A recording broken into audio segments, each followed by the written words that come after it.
अगर एक police officer सही ढंग से काम नहीं करेगा तो एक कलेक्टर भी नहीं करेगा। अगर एक लॉयर में सच्चाई नहीं रहेगी तो एक गवर्नमेंट ऑफिसर भी सच्चा नहीं होगा। और इस देश में फैले सारे करप्शन की सिर्फ एक ही वजह है, ऐसे गद्दार राजनेताओं का करप्ट होना। पेपर खरीद लिए जाते हैं, चैनल खरीद लिए जाते हैं, क्या सच है और क्या झूठ इसका पता देश की जनता को चलता ही नहीं है। भारत माता अपनी भलाई के लिए 5 साल में एक बार सबको मौका देती है, वो क्या है पता है? इलेक्शंस। लेकिन वो मौका भी व्यापार बन गया है, लाखों करोड़ों रुपए का व्यापार।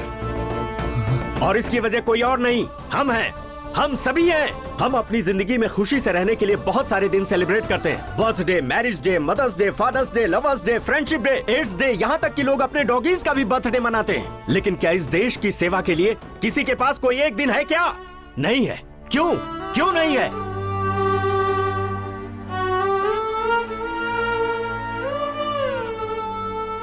15 अगस्त, 2 अक्टूबर, रिपब्लिक डे के दिन भी सिर्फ छुट्टी मनाने के दिन रह गए हैं।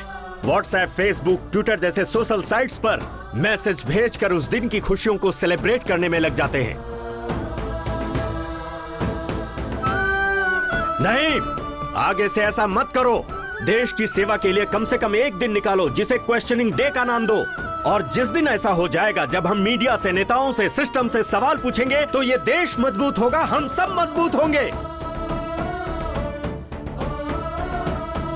अरे कब तक बेचते रहोगे धर्म के लिए, पद के लिए, पॉलिसी के लिए, साड़ी के लिए, नोट के लिए, बियर और बिरयानी के लिए अपने कीमती वोट को? ये धंधा बंद करो।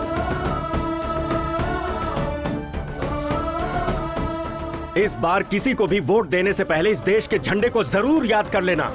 अपने बच्चों के भविष्य, इस देश के भविष्य को याद कर लेना। तभी तुम्हारा वोट एक सही पार्टी को जाएगा और सच्चे और ईमानदार नेता आएंगे। हमारी जिंदगियां बदलेंगी और ये देश तेजी से तरक्की करेगा। सारे संसार में मेरा भारत महान कहलाएगा।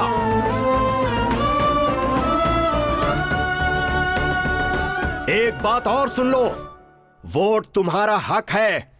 अगर इस वोट को जिम्मेदारी से नहीं डाला तो भारत देश में ही नहीं, इस धरती पर जीने का कोई हक नहीं। जय हिंद।